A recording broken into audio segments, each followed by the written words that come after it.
All right. Okay. I think I am because I cannot see anyone. I hope there is a decent group of people listening to Yes. what I'm going to speak. Yes, Um, sir. and I'm very sure coming back to this technology of drip irrigation, which I've been practicing for last so many years, about 40, 42 years, either as a researcher, then researching into drip irrigation on several crops, and finally as an advisor to one of the largest company of drip irrigation business. A lot of people know, most of the farmers by now in India knows and heard about drip irrigation. So are the academic professors, students, and to some extent many NGOs working in agriculture. But to many of them, drip irrigation is a, if I picturize what is there in their mind, it is some plastic pipes running along the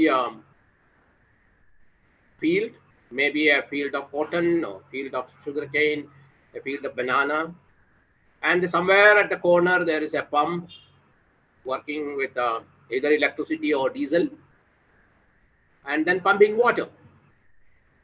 And these drip line, what we call the tubes and the pipes, at certain points will let out water.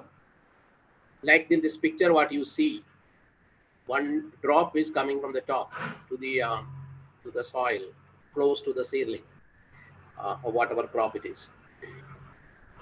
So this picture is there in everybody's mind. I'm very sure about it, and many people have physically seen it, and they probably have even installed in their farms. But the trouble is, how does it work, or how this is different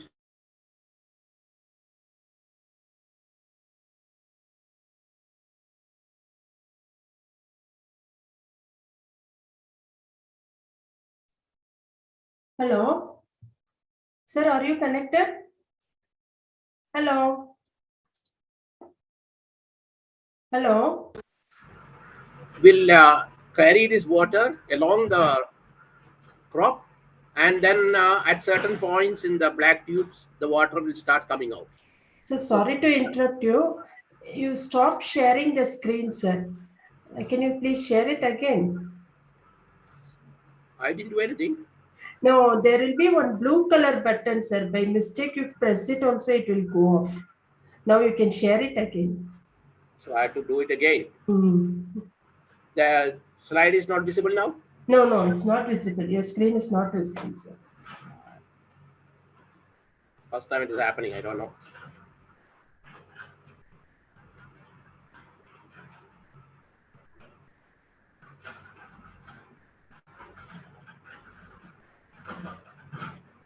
I think one other thing I find is that you have your online meeting host.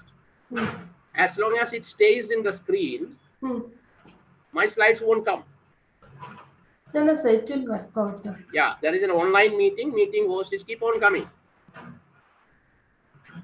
No, no. Once you share the screen, no, don't click on that one. Blue button will No, I'm come. not doing anything with that.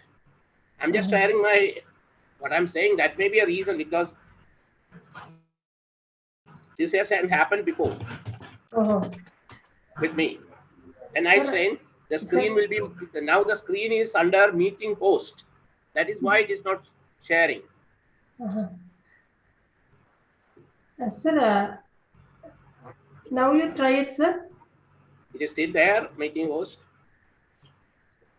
Anyway, there are only 2 participants. No, sir, as I told you, the meeting is live streamed in our website, and participants will log in our website and they are listening to your talk, sir. Please share the screen now, sir.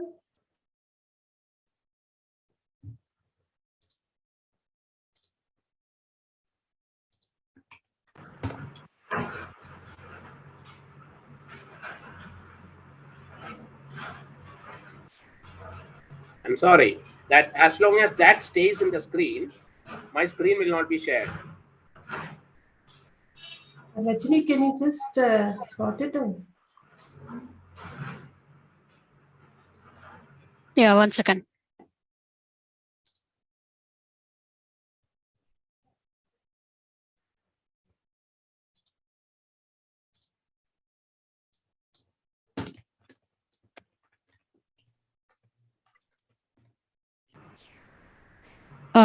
Dr. Soman? Yes, I'm here. Yeah, okay. What is the problem you're facing? You see, I will explain my screen. My screen says my name and one Rajni Jain, and Rajni Jain's screen is there with her name in a very big block. Okay. Okay. Unless that is removed, my screen will not be shared. Only one screen it can take at a time. That's what No. it is. No, these I don't screens. even. I don't even have the guide. That thing also disappeared. Where I No, can sir. share. Sir, I think it is minimized, sir. Yes, correct. Just maximize it, sir. Click on the taskbar, the Zoom one. Zoom software, you put it in maximize mode.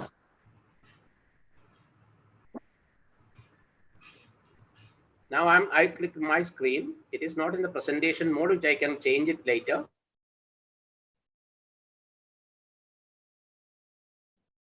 Now you are getting Zoom full screen, sir.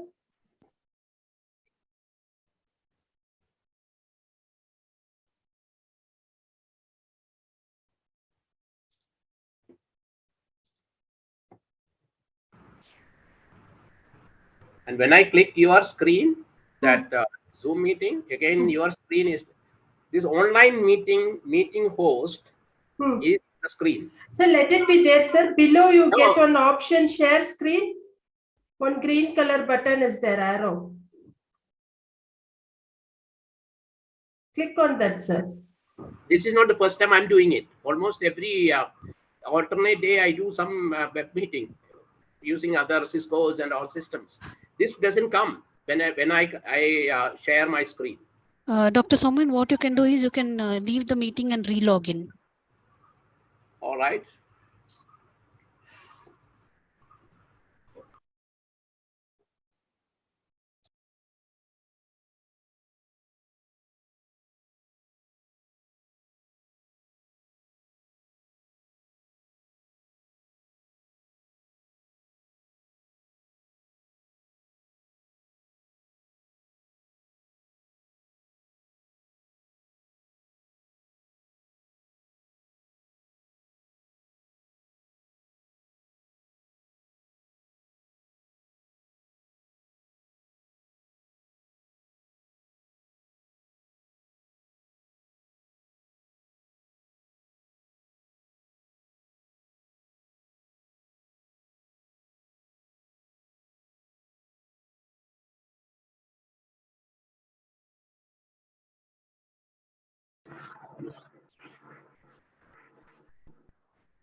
Yes, sir. Now please share your screen, sir.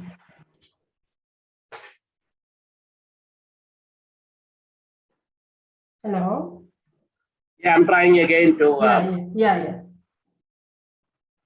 share. Yeah, now we can see your presentation. Please put it in a slideshow mode, sir. Is it moving? No, it has not gone to slideshow mode, sir. Please go to slideshow mode. Now? No, it is still not. Now? Yeah, now it is in slideshow. Yes, sir. It clearly says in the top, your screen is sharing. Now it is fine, sir. You can proceed. It is working fine. Okay. You will get one blue color button, sir. You don't click on that button. Okay. Dr. Soman? Hello?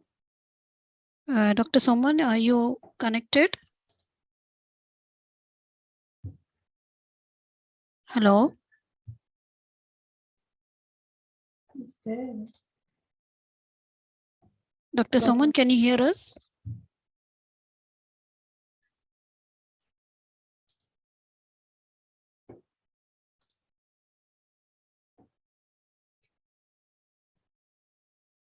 Oh, he went away. We'll call him.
Hello.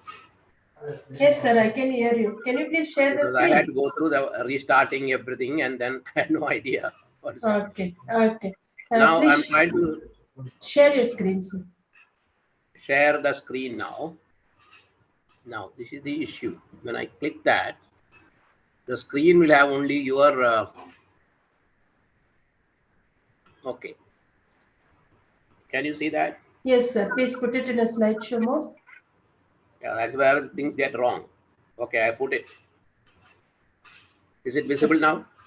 I can see your presentation, sir, but it is not in slideshow mode. It is in slideshow mode. I just put it in slideshow mode. Mm-hmm. But for us, it There's is nothing in. more I can do. This is in pure. I can go down, up. See, it's in slideshow mode only. Dr. Soman, I think you can go ahead with this because we are running short of time. Maybe Yeah, you I can thought that. just zoom it little so that we can see the content. No, I don't have a problem. See, in my screen now, what happens? The full screen is only a slide. Oh, okay. I don't even see my face or Sir, your name. All that has disappeared when I go. sir, press escape key, sir. Go back to normal mode. Okay, Okay. I did. This is in the normal mode. Okay. Okay. With the normal mode, you go to the second presentation, second slide. Yeah, we will go like this only. What, Rajini? Yes. Yeah, please proceed, sir. You just move the slides like this.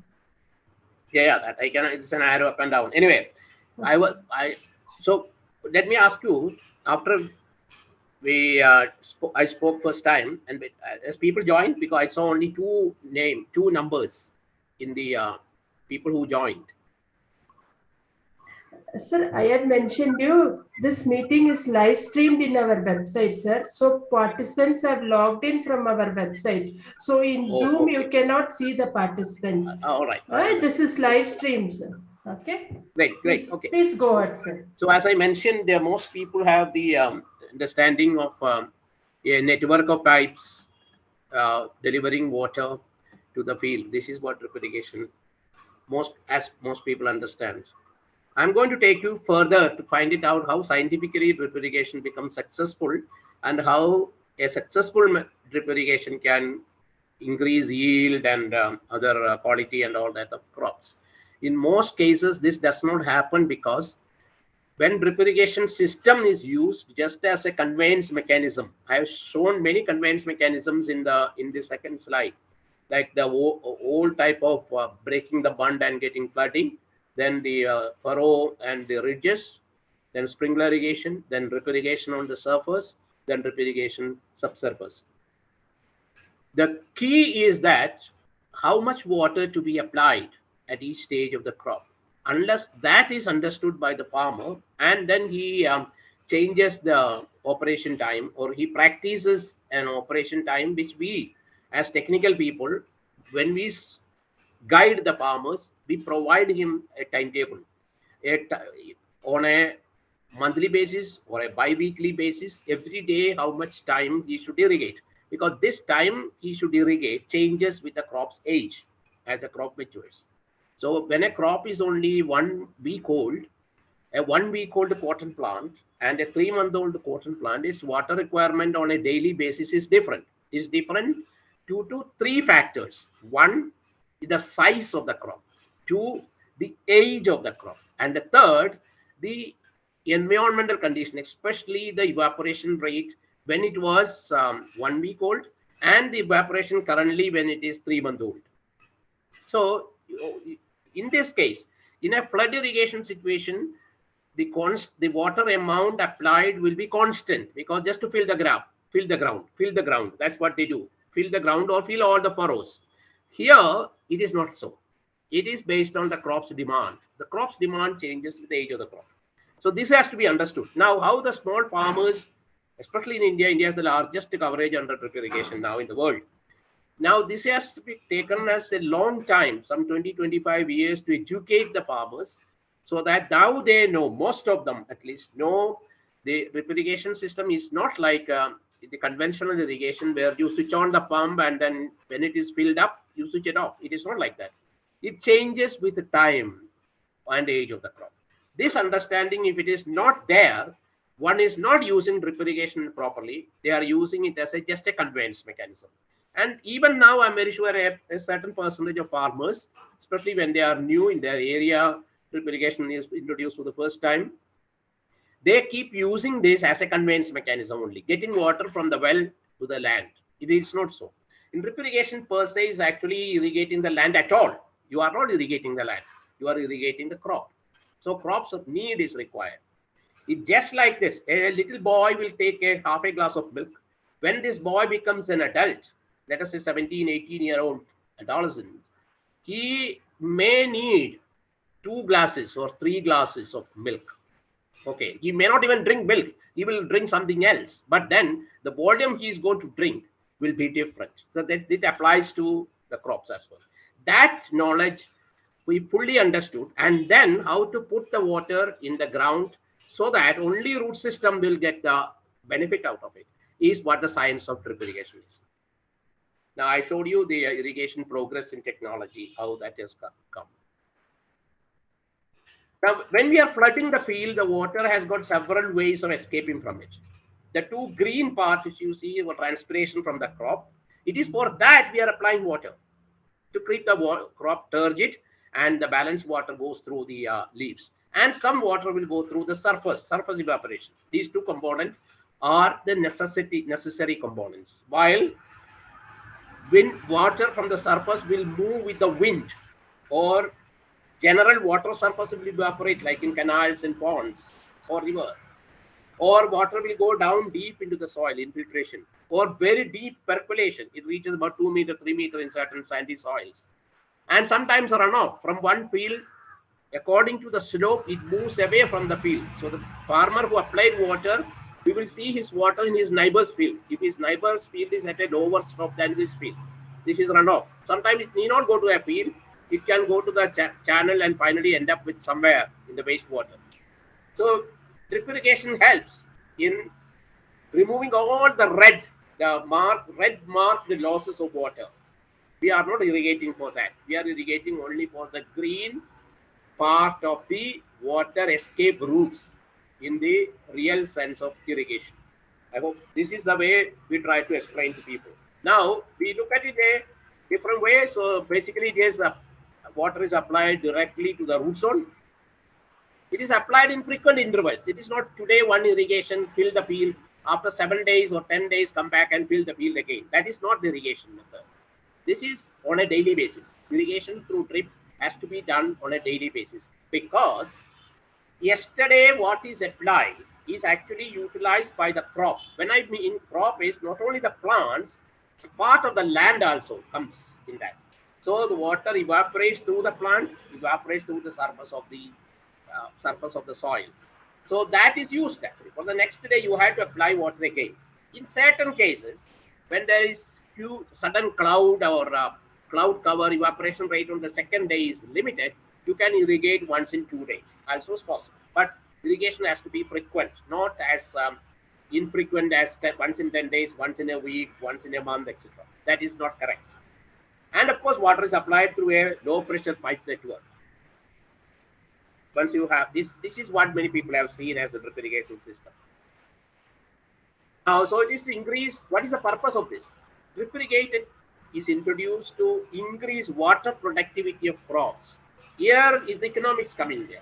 If you are using 1,000 liter or 1 meter cube of water, the objective is to produce maximum crop productivity, crop yield, more sugar cane, or more sugar, more cotton balls, or more fruits of guava or banana.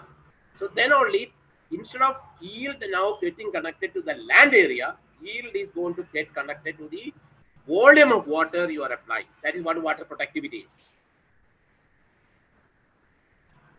To achieve this, water is applied at frequent intervals in controlled quantities as per the requirement of the plant. That is very, very critical information. We must know on day 5 and day 50 or day 250, a sugarcane crop, how much water it requires. That knowledge has to be imparted to the farmer, but it is not possible to give him a lot of theoretical knowledge. For practically how we do it is what we explain, as I explained. When you do that, you get high water use, water application efficiency.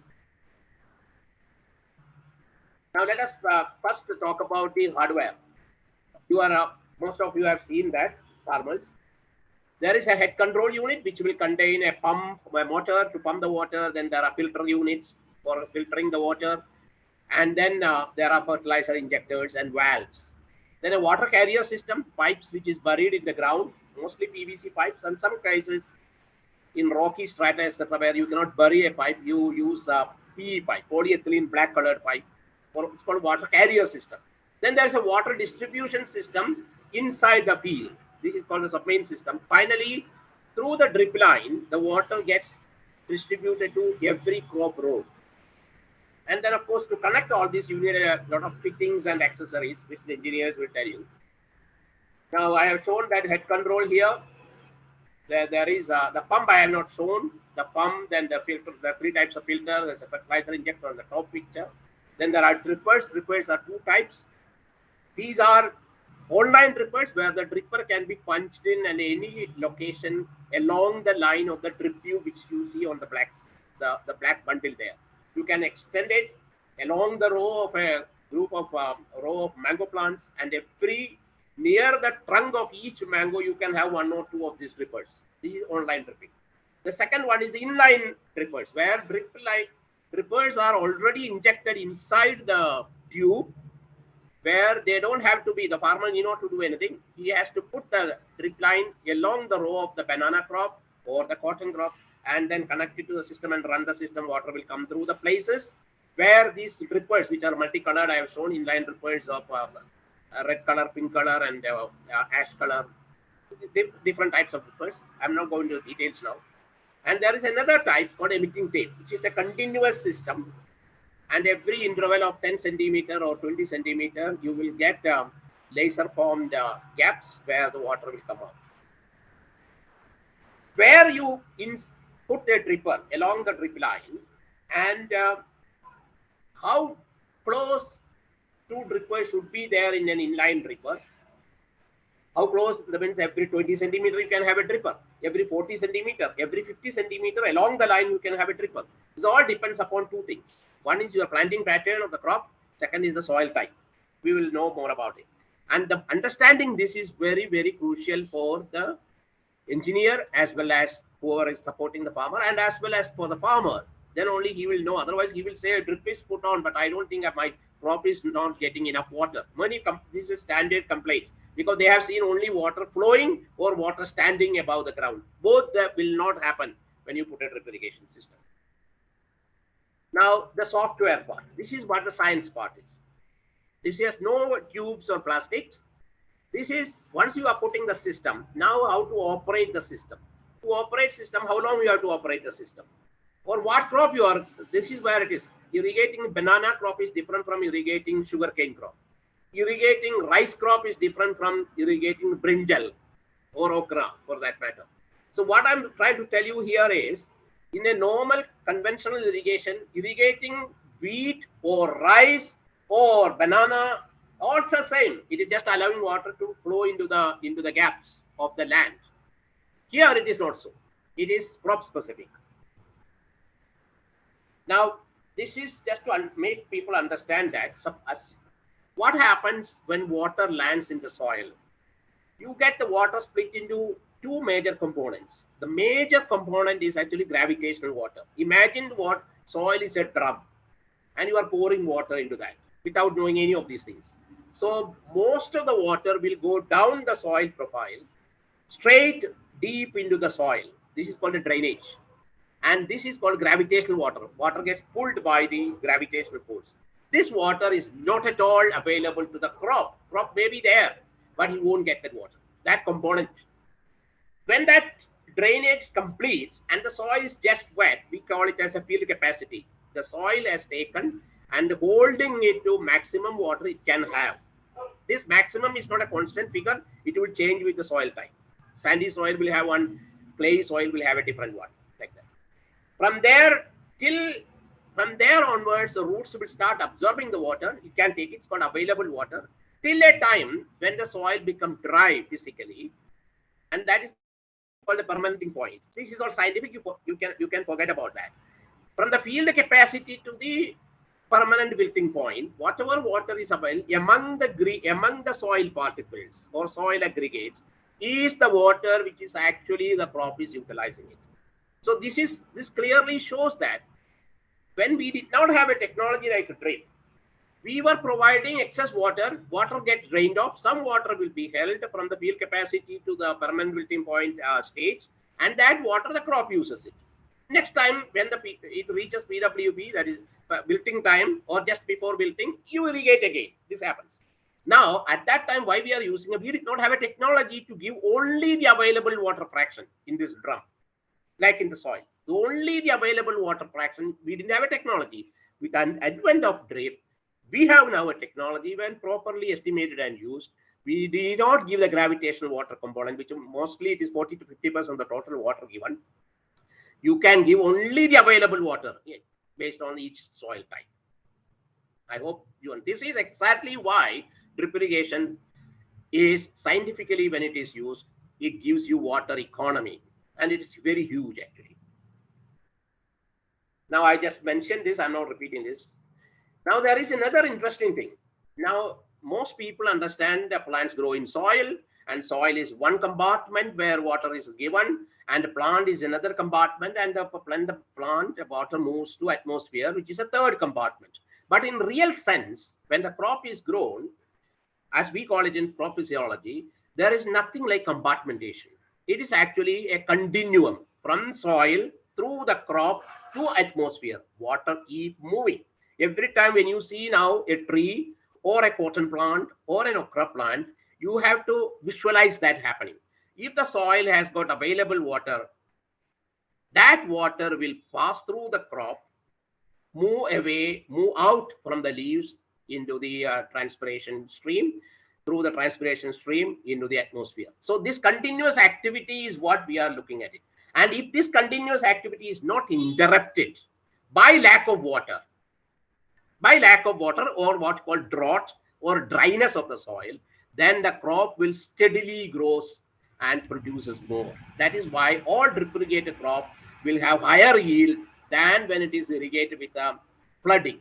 Flooding, what will happen? I will show you in another picture what the difference between these two.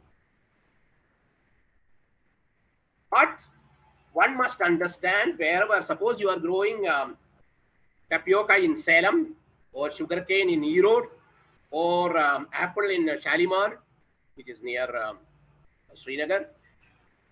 Each place, each crop has got a water need, just like we need a human body requires certain liters of water.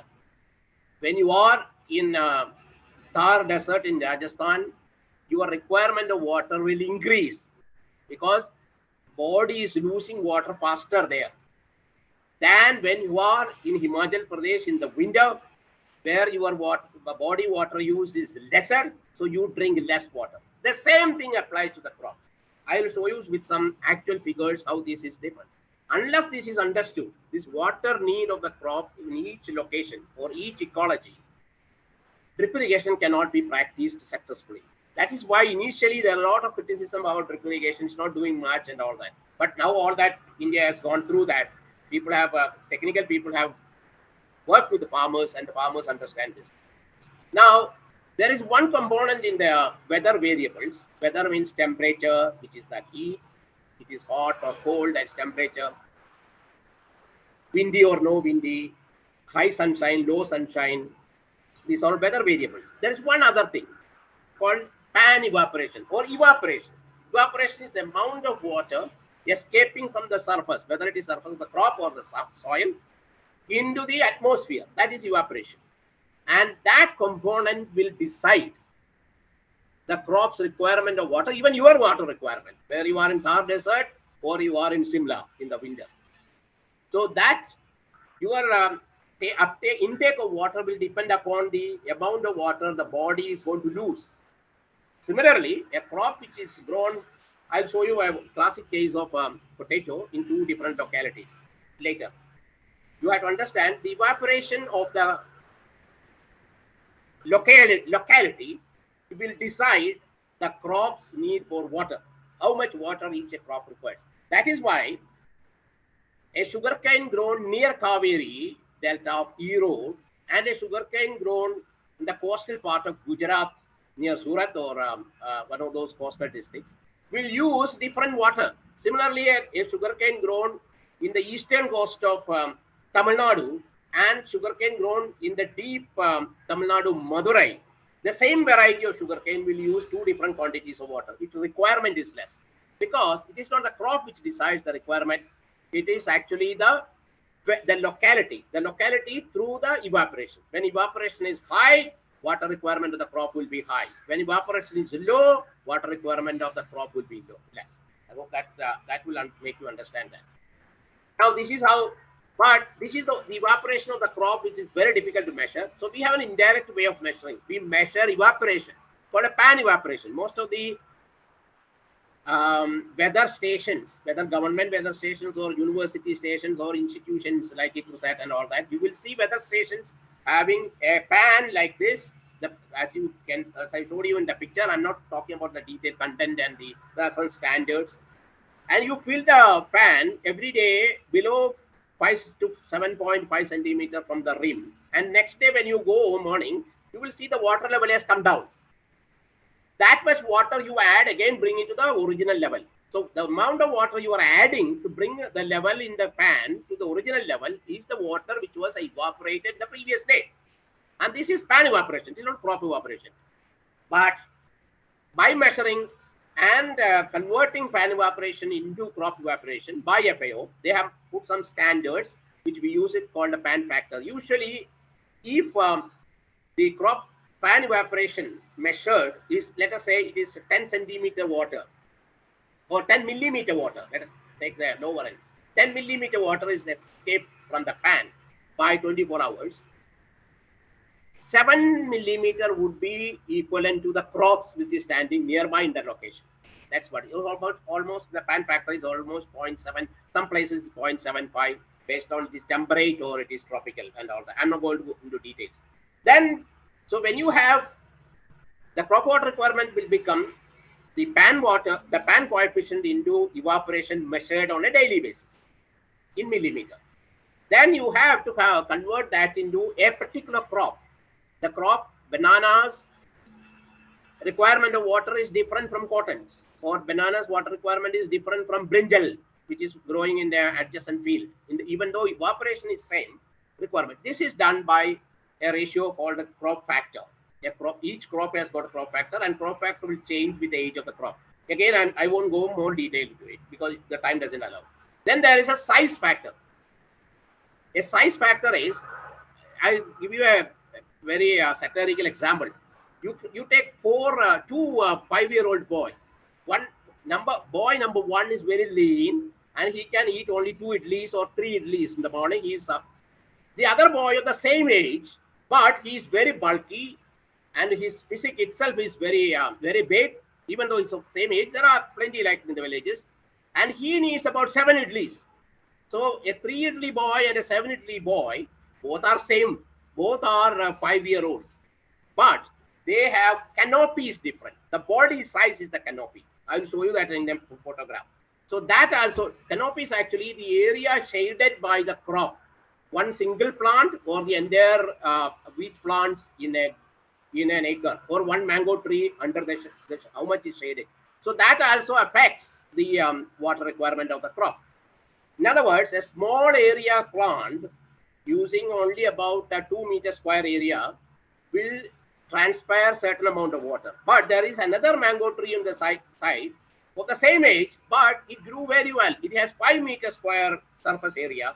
It is covering. It requires more water. So you understand that age is a factor, area covered is a factor, and it all goes to the multiplication factor to find out from the crop water requirement from the pan and the evaporation. That is how it is estimated. We have so many tables made of it for each district, every crop. I have that. Now this is the crop factor. Crop factor changes with the age of the crop. I told you. Initially, it would be smaller, like 0.2, 0.4, etc. During the mid active growth stage, it comes about 1, 1.2 in case of banana, 1.2 in some cases, it's 1, it's 0.9 in some cases. And towards senescent start, the growth declines, it goes down. The next picture will show you the canopy factor. I have taken a picture to make you understand what canopy means. Canopy, of course, is the time, the umbrella when you open, the top is the canopy. But the canopy factor measures the area covered below the shaded area, which you can clearly show in that. So a tree having larger shaded area will use more water. A tree having a smaller shaded area will use less water. This is what you have to understand. So this is also a factor in the calculation. So when you do that, for example, I have taken now potatoes in Punjab conditions, estimated. Now, initially, for the first 1 month, potato requires only 6,000 liters per acre. Imagine. But when it is the peak growth, it requires 18,000 to 20,000 liters. Then, when the growth declines, the crop is mature, the canopy becomes lesser. It requires again only 12 to 14,000 liters. This is how. So here, irrigation scheduling is very important. Each time, based on the crop's age and the cover of the canopy, we have to keep changing the amount of water. This is the practice we call irrigation scheduling, and this we prepare, technical people prepare and give the farmer, and we don't tell him about liter per acre because he cannot convert that into. We will convert for him for his system into minutes. The pump has to be operated. The pump associated with the system has to be operated 20 minutes, 10 minutes, 20 minutes, half hour, 1 hour, maybe in the maximum 2 hours. So he can easily manipulate or practice the irrigation scheduling, once he knows the timing. And this training, if it's not given by anybody, it is actually the responsibility of the system provider, like large companies like Jain Irrigation. That's why we are all employed by them. If it's not given to the farmers, he will be simply irrigating every day. He has no idea when to stop. And even some educated people, I have seen some university professors doing the same mistake. Nobody asked them. Nobody told them. They never asked. So every day they run for 3 hours. Every day they run. Whether the crop is only 2-leaf stage or it is 25-leaf stage banana, they will run the same time. So this is the first one, is the scientific way of doing irrigation, following the irrigation scheduling. The second one is the random way, because the person is not having trained or the information is not passed on to him. Now imagine our task of hundreds and thousands of small farmers in India now irrigate correctly based on the irrigation study. When I started working with Indian farmers, in this company about 23 years back, it used to be a real task in telling them, making them understand. We don't do all this mathematics to them. We just tell him, okay, this is your banana crop. You are planting in the month of June. So from June, every day, this is the irrigation, 6 liter or 2 liter or 4 liter per plant. Then when the banana reaches the peak, when a bunch is coming out, you will sell them 18 liter based on the location. Some places 18 liter, some places 12 liter. We estimate it and give him that. So he can easily work on that. This is the basic science one should understand about drip irrigation, not the tubes. Now, for example, I have taken another in Chikmagalur district. In coffee is grown. Most of you know if you have a Karnataka background. You see, this is what from month 1 to month 12, I have estimated the water requirement of each month is represented by 30 days in this case. So in the month 1, it requires 100 millimeter per for a hectare land. That's what it is. 1. Okay, that is the water requirement of the crop. Considering, in this case, considering all coffee plants are mature and yielding, not the young ones which you are planting, which are very small. Okay. Now I also compared with the existing rainfall. The green tall lines are. So when rainfall exceeds, it is more than the estimated water requirement, you don't irrigate. So you don't have to irrigate in month 5, month 6, month 7, month 8, and month 9, month 10 also. But then 1, 2, 3, which is January, February, March, April time, that is the summer. Basically, we have to irrigate coffee there. This is what it shows, and how much irrigation to be given based on the age and all that I have given you here. This is the most interesting slide you should understand. Crop is potato, same variety, grown in Nilgiris, which is Ooty potato, everybody understands. Then in the same Tamil Nadu, you have a very dry area called Dharmaburi, which is a border to Dharmaburi, Hosur, is a border to Bangalore, which is a drier area. Look at the evaporation measured, which is actually through pan evaporation measured. For it, I have taken monthly total here and then divided by the number of days for the crop. In August, it's starting to plant. So you have taken August.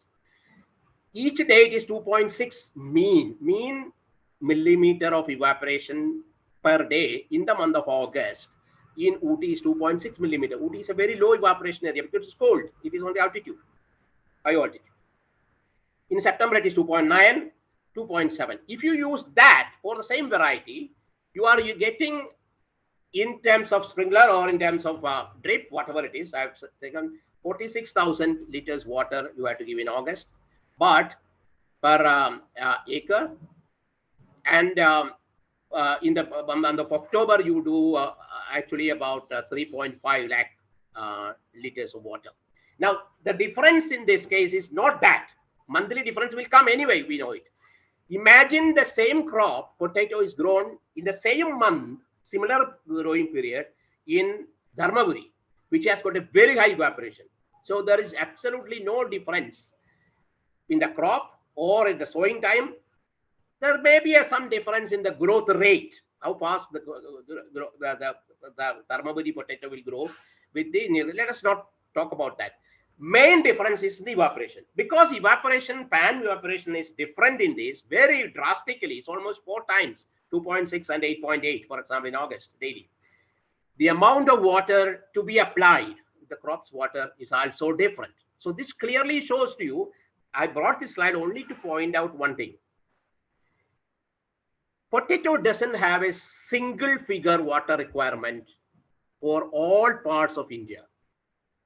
That's the important thing, because even if you grow the same variety of potato in the same growth period from August to, let us say, November, your water requirement of that crop, water requirement of that potato will vary from place to place, because evaporation. That is the hold of evaporation on the entire control of irrigation. This is a fact which everybody should understand, that. Then only drip irrigation. Otherwise, a Dharmaburi farmer will irrigate like a Ooty farmer, his crop will die.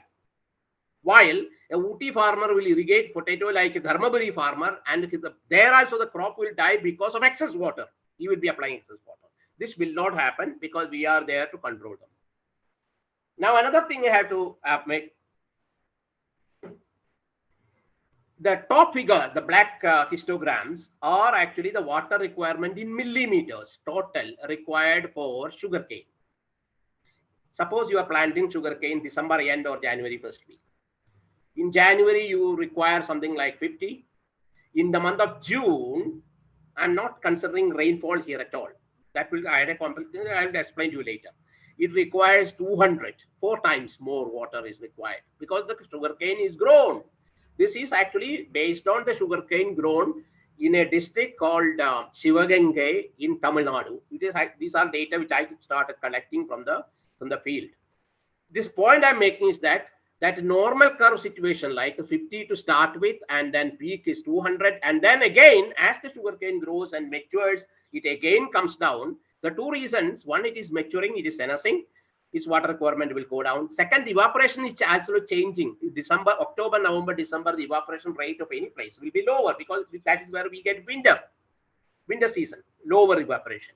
So that is how the irrigation happens. But compare that with the next graph, the lower graph. This is more important for you to understand. Whether you are in the first month, January, February, or you are in the last one, 330 days to 360 days, the leaf sheet is taken for each case and its water content is measured. Please understand. That shows uniform. It has almost 80% water in the leaf sheet, because even though your irrigation is starting from 50, going to 200 and coming back to something like 70 millimeter, that change is not visible in the leaf sheet moisture. It is permanent. It is actually same amount. That is the success of drip irrigation. You give varying amounts of water. You may give, because it changes with the growth stage. It changes with the evaporation, the timing. But all the time, the crop is maintained with sufficient, 80% is very sufficient for sugarcane, 80% water content in the crop. So this will clearly show you with the what the science I've been talking about. If all these things, okay, these are scientifically done, farmers need not know that, but farmer has to follow that schedule which I gave you in the first figure. So we prepare like that for crops. This will make. Now, for example, cotton. I have taken one crop again in 3 seasons. Cotton is usually planted in June, July, August, Gujarat, Maharashtra, Karnataka, and all that. Sometimes they take a rabi cotton planted in September, October, and harvested in January. In Tamil Nadu, you have another crop planted in January, February, and harvested towards the end of May, which is called a summer crop. Look at that. You don't look at any of these things.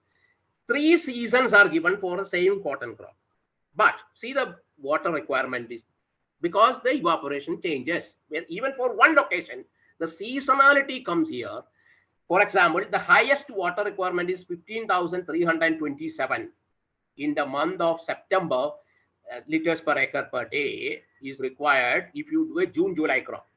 But it's only 11,500 when you do the same crop in the same location as a rabi crop, the peak.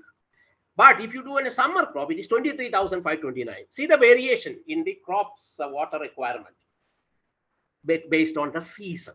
So obviously, when you are growing in the summer, the evaporation rate is very high, and water coming from any outside source is absolutely nothing. Summer months are very hot. In a cotton growing area, it requires the highest amount. It's the same cotton crop. Please understand that. So this is, if this is not fully understood, drip irrigation will not give you the desired result. Now, this is the major thing. The pink line shows the drip irrigation pattern over a period of 20 days, actually. Now, you have more or less the water in the soil is maintained as about 15 to 20% only, always the same. But if you compare this with the conventional irrigation, where farmer is irrigating today, then after 10 days or after 8 days, he comes and irrigate, then what you get is ups and downs, the blue line in this. The soil moisture will change, which means the crop will go through excess moisture and very low moisture periodically. And that is why it is growing and yielding less compared to a crop which is grown in drip irrigation, where it gets a constant level of soil moisture. Just to highlight this point, somebody has done this. Is actually from a US university. When potato is grown with the correct evapotranspiration based water requirement, which is 0% excess, that is the correct amount of water to be given as per the estimation, it gives you about 17.5 to 18 tons per acre of potato. And we know it is very easy. If you reduce the water applied from the peak to minus 5%, you make 95%, or you make 90%. If you reduce it, or you make minus 10%, which is 90%, what will happen? Yield will go down because you are not giving the required water. But this everybody knows. That is why drought-affected crops will not yield as good as the well-irrigated crop. Oh no, everybody knows. But what people don't know is on the right-hand side. If you irrigate 5% more than required or 10% more than required, yield again goes down by about a ton to 1.5 tons. So this is where the drip irrigation comes in there. Drip irrigation doesn't allow the water level irrigation. When it's properly practiced, understood and practiced, you will keep getting the highest possible yield. The water is not excess. Water should be up to the exactly as it matches the requirement of the crop. The point I'm making. This data is an excellent data by US. Some US scientists have published it. Now, the another thing is water. This is another part of the science. Why we are using filters? Many people ask why you are having filters in the irrigation system. This is because of this. If this is the water source, you have a lot of algae floating in the water. The water has to be of this. You can have color for the water. And in this left-hand side bottle will show turbidity. Right-hand side is the purified water or water filtered water. The water has to be clear. If the farmer's water has got some problem, we make available filter system. But dissolved salts will not get filtered by the filter system. So dissolved salts, occasionally we acidify the system by applying dilute hydrochloric acid and remove the scaling. That is how the scaling happens. Drips get blocked if scaling is not removed. This make you understand that drip irrigation doesn't block by itself. It blocks only if the water has impurities.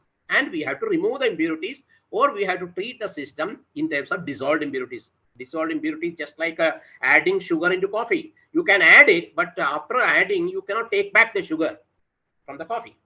That happens in the water. Even this clear water may have sodium chloride or potassium bicarbonate or calcium bicarbonate. So that we don't know. That is why even with the clear water, we have to take up an acidification of the system, which we are advising the farmers to do and training them.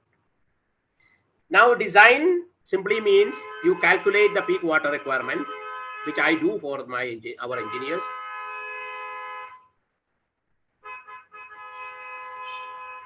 I'm sitting in a place close to a road, and I think somebody is honking. Then you select the dripper, then the drip laterals, the submains. So main point is the water requirement has to be estimated before you start designing. That's what I've, and finally you select the pump.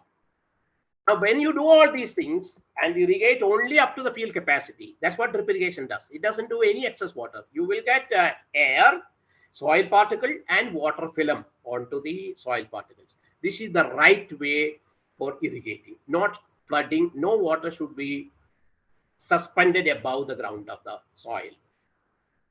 Now, okay, I'm not going to talk about it, soil characters and plant. Another important thing is that when you have field capacity, you have almost a 25% air, 25% water in the soil, almost 1% any organic matter, and 49% the soil particles. That's it.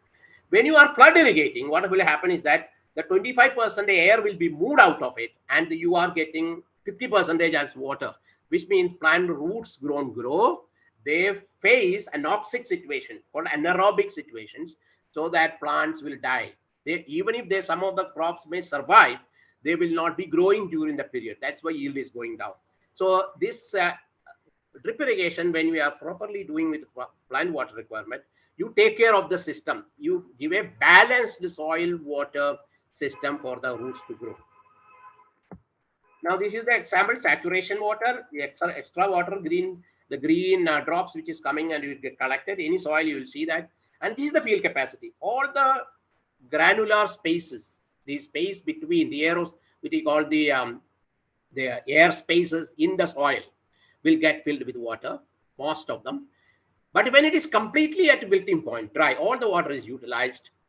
It is not drained. It is utilized by the crop or the direct evaporation from the surface. You will get air gaps. Air gaps are so plant doesn't grow. So in both the left-hand side and the right-hand side situation among the soil particles, crop cannot grow, crop root cannot do its job, both absorption of water and absorption of minerals. So the plant will suffer. In flood irrigated continually, you are getting the left-hand side more. In a drought situation, Rajasthan, for example, there is no rain and you keep growing crop, you get the right-hand situation. Both are not good. The balance situation is in the center part.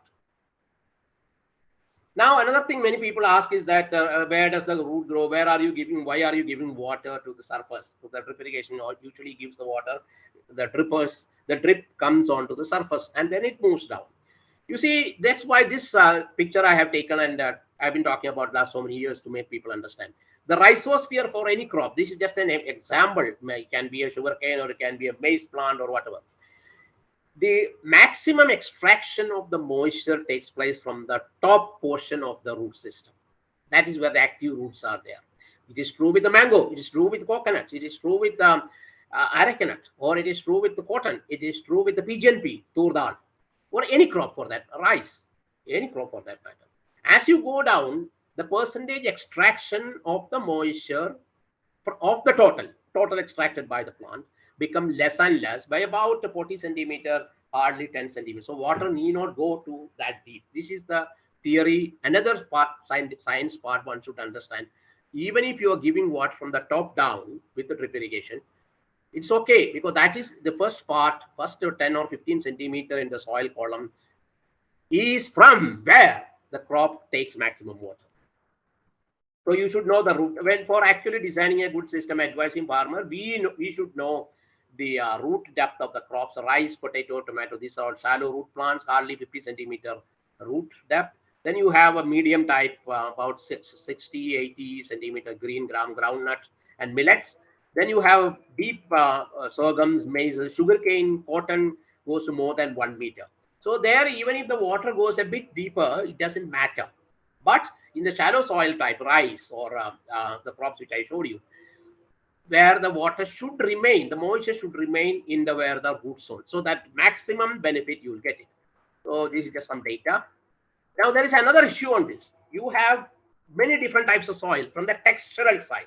You have sandy soil, loam soil, and then you have clay soil, and then you have clay loam soil. You have sandy loam soil. Okay, all this. So this is the soil physics part. Any soil physics book will show you that. When you are applying water from the surface top, what happens within 15 minutes in a sandy soil, water will reach 30 centimeter. Okay, but it will take about 120 to reach 120 centimeter. It reaches about 24 hours. It reaches there. But to reach the same depth in a clay soil, which spreads water horizontally, but the deep percolation is slower, it takes 48 hours. So this property of the soil, based on the texture, is should be understood while designing and providing the correct drip system to the farmer. So this is what I showed. This is the sand on the top, silt is down, and then you have three basic particles: sand, silt, and clay. Then you have a loam, where you have a mixture of all the three in the right proportion. It's a loam soil. Now what will happen in a clay, where you are putting a dripper on the top and giving the dripper start giving drops of water, it will have a flat spread first and then slow to some depth. In a loam, which has got equal amount of sand and clay, 50-50, then it becomes a typical round bulb. But in a sandy soil, just like a funnel, it goes down. This is a very critical thing to decide by the engineer what type of, whether he should give a 4 liter per hour dripper or 8 liter per hour dripper or 2 liter per hour emission dripper. So this is a major decision. This decision is taken. To get it correct, one should know the soil. That is why when a farmer calls us and say, we will ask the farmer, please do a soil test.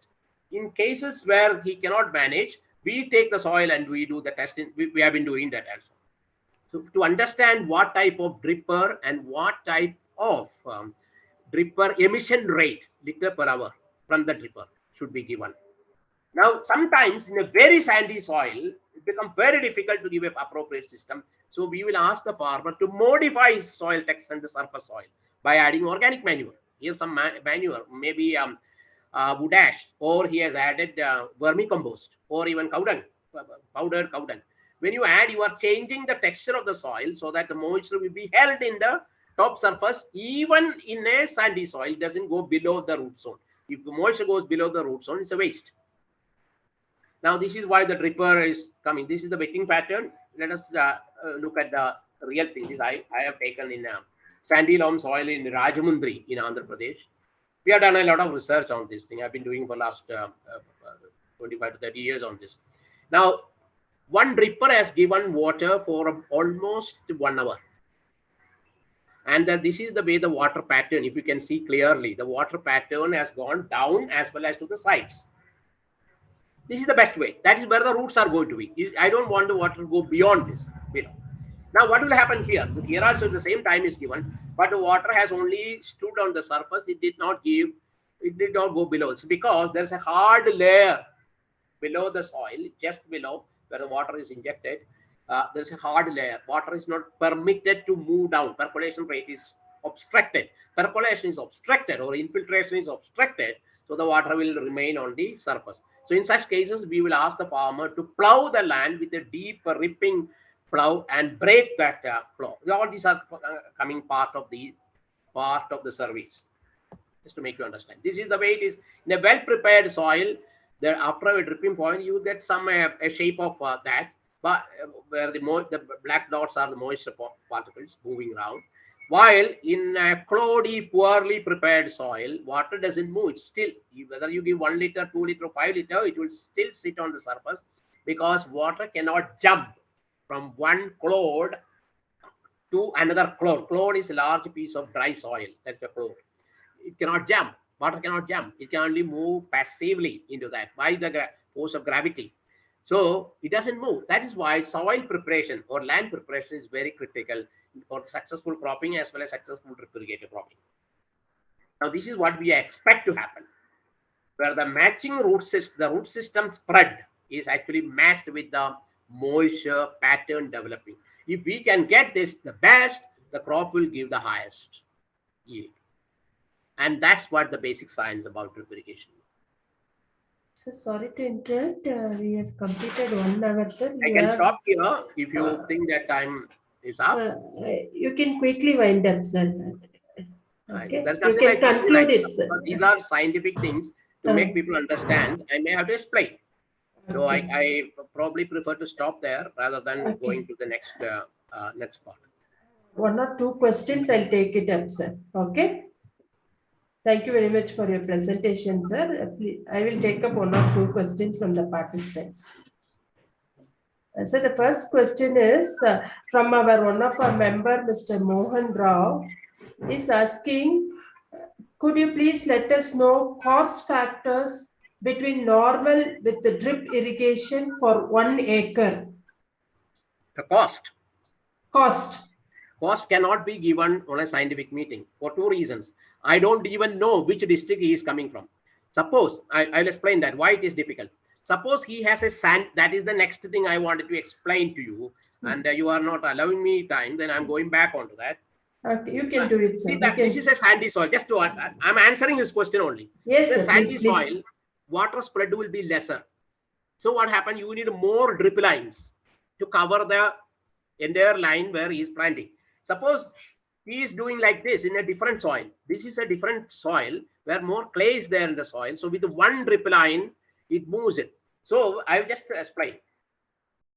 Here it is. So by asking a question, I cannot give the cost just like that. I must understand the soil type. I must understand the location.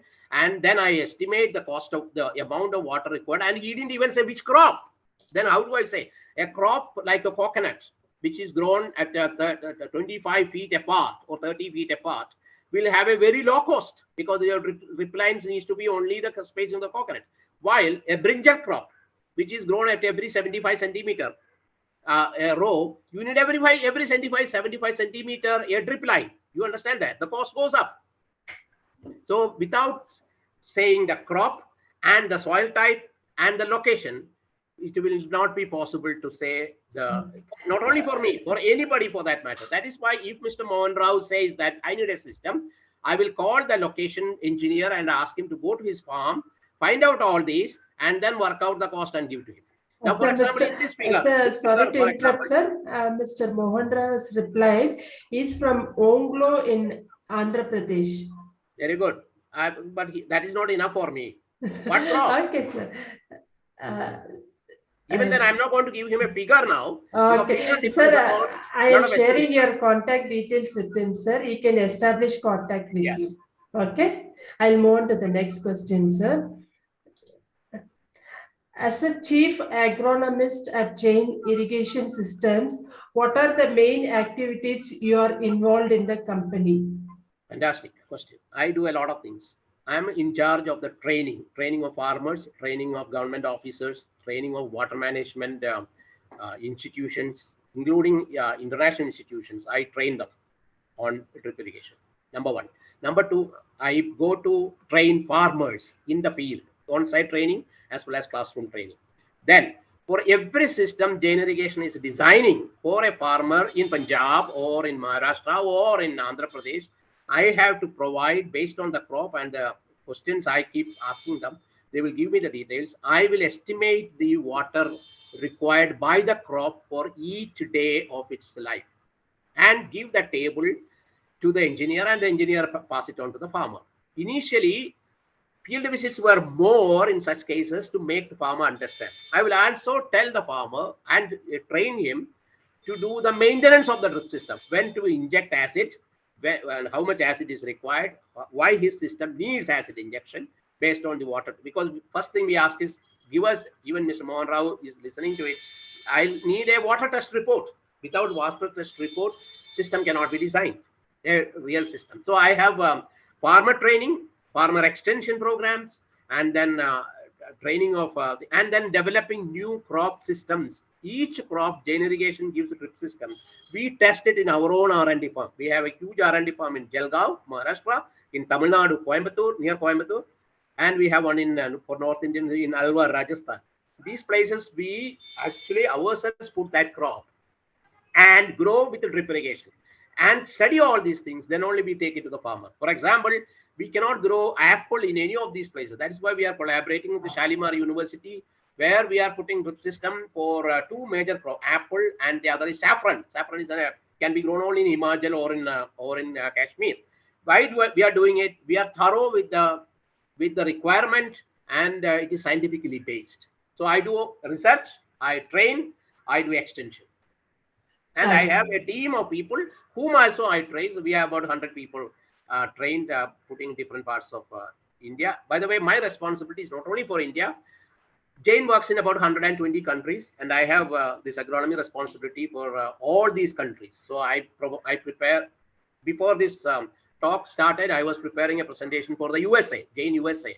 They want to talk about rice. So I prepared a presentation, I sent it to them. So I work in Brazil, I work in almost all countries where Jain is doing business for drip irrigation. Okay. So since we are running short of time, I'll take up one question, sir, one last question. Can you please tell us about yourself?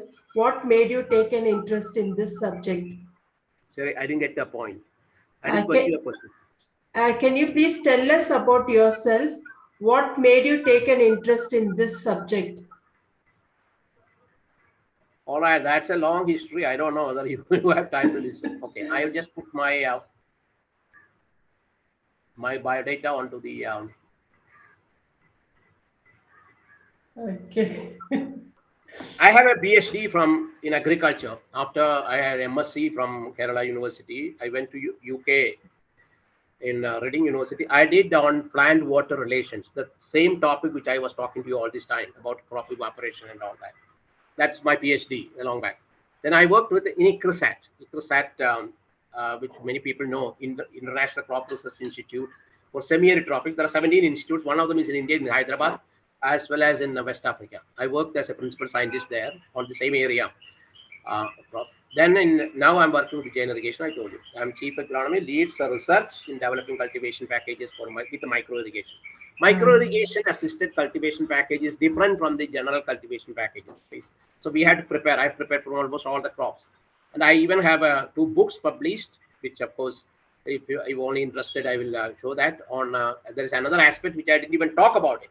That is fertigation. Drip irrigation allows fertigation, applying fertilizer through water. It has its own science. So I'm an expert on that as well.